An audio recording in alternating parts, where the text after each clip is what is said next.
皆さんこんにちは。メーカーズラブ音楽部の時間がやってまいりました部長の石丸と、電気担当の寺澤です。よろしくお願いします。よろしくお願いします。今日の動画は何かと言いますと、こちらサンオブアンプジラの解体ショーの方をやっていきたいと思いますイエーイ。で、内容的には単純にまずこれを解体して中身がどうなってるかって話と、あとは技術担当の澤さんから回路のざっとした説明と、あとは僕らが体感したアドバイス的な感じのという感じで、3部構成になってますので、最後までご視聴の方よろしくお願いします。よろしくお願いします。それでは行ってみましょう。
今回のサンオブアンプジラなんですけれども、静電源側と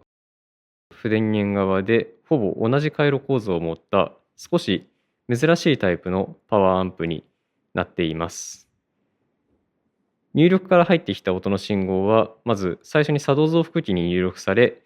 電圧の振幅を大きくするといったような処理がされます。そしてドライバーアンプ段にその信号が入力され、小さい電流が大きな電流になり、パワーアンプを駆動する準備のできた信号にします。パワーダンでは実際にその信号を受けて4個のトランジスタが駆動され、スピーカーを駆動する強力な信号へと変換します。コネクターから左側の部分は実際の回路の上ではこちらの箱の上の方についていた基板に該当するものになっています。そしてこのコネクターから右側の部分に関しては実際の回路の方では箱の下についていたこちらの管型のトランジスタが刺さっていた基板に該当します。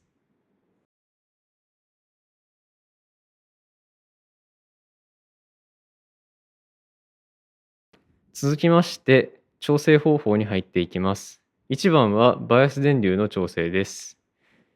回路の中のセメント抵抗とコイルの一端に接続しまして、ここの電位差が 20mV になるように調整していきます。実際に調整するのは回路基板のこの一番奥にある可変抵抗ですね。これを回して実際に 20mV になるように調整しましょう。展開しますとこんな感じでコイルの一端とセメント抵抗の一端に接続するようにします。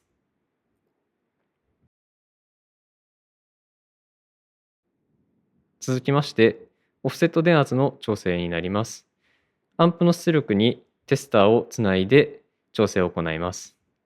テスターをつなぎましたら一番上のこの銀色の可変抵抗を回しまして出力電圧が 0V になるように調整を行ってください。以上が調整となります。はい、それでは皆さん基板の方いかがだったでしょうか。ではこれからは、僕らが実際こいつを修理して経験した経験からのアドバイスというのをやっていきたいと思います。ではまず危ない兆候ね。そうですね。兆候はもう悠長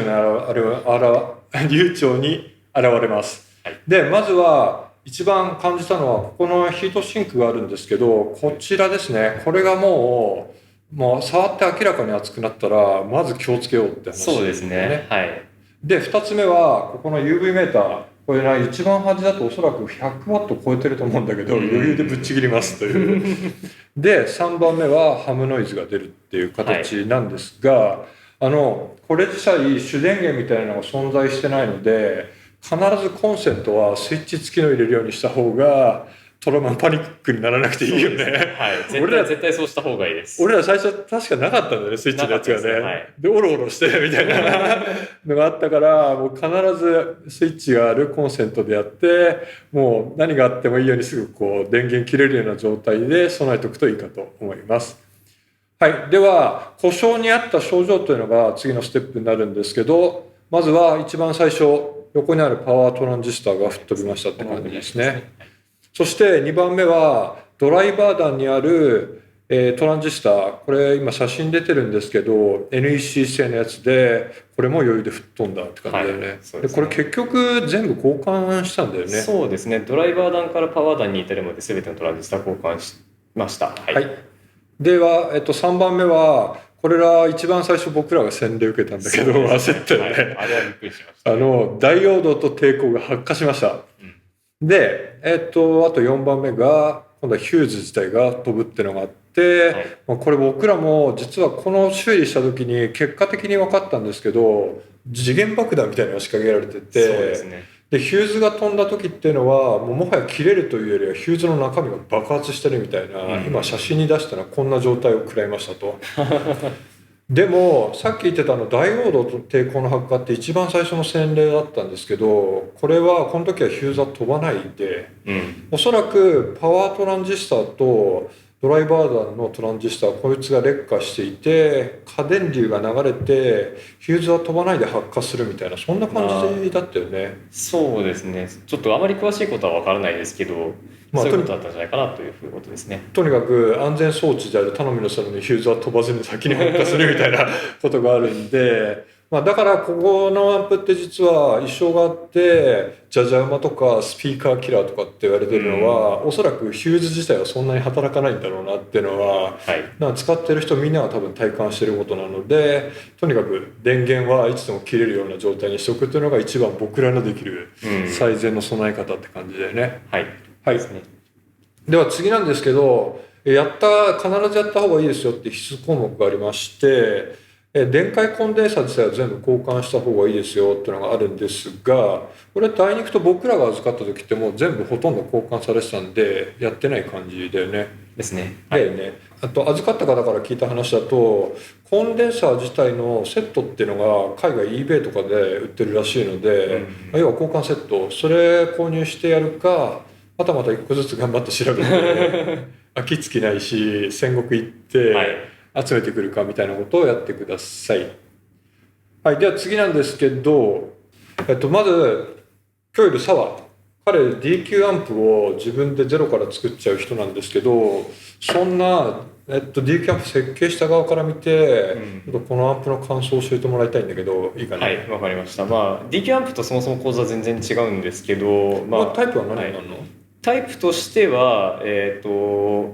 ドライバー弾が A 級で駆動、パワー弾が AB 級という感じの複合ハイブリッド型なのね、アンプになってます。はい、はい、でそうですね、巷でよく見るような回路からすると最初見た時はちょっと一瞬なんじゃこりゃと思った感じでした特に作動増幅器っていう回路があるんですけど、はい、それを、静電源側と負電源側で1個ずつ別々に持っていて、しかもパワートランジスタの駆動も静電源側と負電源側全く別々に行われてるっていう回路構成がちょっと珍しいという感じでしたね。でもさ、結果的にさ、はい、音聞いてさ、なんじゃこれっていうレベルだったじゃない。そうですね、はい、ものすごく良かったという感じですね。自分なんかPA 業界にいたので、アンプの交換とかって結構定期的にやるんだけど、それで音が変わるか変わらないかって言ったら変わりはするんだけど、そこまで何か感動があるかとか、細かく重箱の隅つくとなんかね、高音の伸びが良くなったよねとか、低音引き締まったよねとかぐらいはあるんだけど、このアンプに至ってはその変化量やばいよね。やばかったですね。こんなに変わるのみたいな。なんか感覚的には CD とレコードで聴き比べたぐらいのなんか僕には体感差があって、当然やっぱレコードってすごいバイブレーションがあるんだけど、なんかそんな生々しさみたいなのがあって、そうですね、めちゃくちゃ感動があったよね。はい、すごく音がパンチがあるのにこう太さもある。はい。なんだこれはですね、本当に。特に低音とかさ、ウッドベースとかってでっかい筐体の中で箱鳴りする音があるんですけど、それとかもふんだんに鳴らしてくる。ふんだんに鳴らしますね。低音の嵐みたいな感じでした。感じだよね。はい。っていうぐらいやっぱ設計自体はかなり尖ってるんだけど、やっぱり音はちゃんとね、それに理にかなってるものがあるっていうのがあって、おそらく僕らも解体してこうやっていろいろ分かったんですけど、とにかくこの方の設計思想は音に対して邪魔なものは全部排除するっていうのがあって、おそらくボリュームも存在しないし、で、本来僕とか澤の世代ってもうアンプって必ず安全装置があるから、多少吹っ飛ばしてもアンプが守ってくれるみたいなのがあるんだけど、もはやそれもないんだよね。ないですね。はい。全ては音のためにですね。音のためにっていう、こんな設計思想になってるっていうのが、僕らの感想って感じですね。はいですね。はい。でちなみにこれを2人で修理した時にはかなりのドラマがあって、それについては別途動画化しており、備考欄の方に URL が貼ってあるので、ぜひちょっと面白いのでそちらの方も見てみてください。はい、お願いします。はい。ではメーカーズラブ音楽部からでした。最後までご視聴ありがとうございます。これからもこういったちょっとオーディオ系の修理とかいろいろやっていきたいと思ってますので、これからも視聴の方よろしくお願いします。それではまたお会いしましょう。さよなら。さよなら。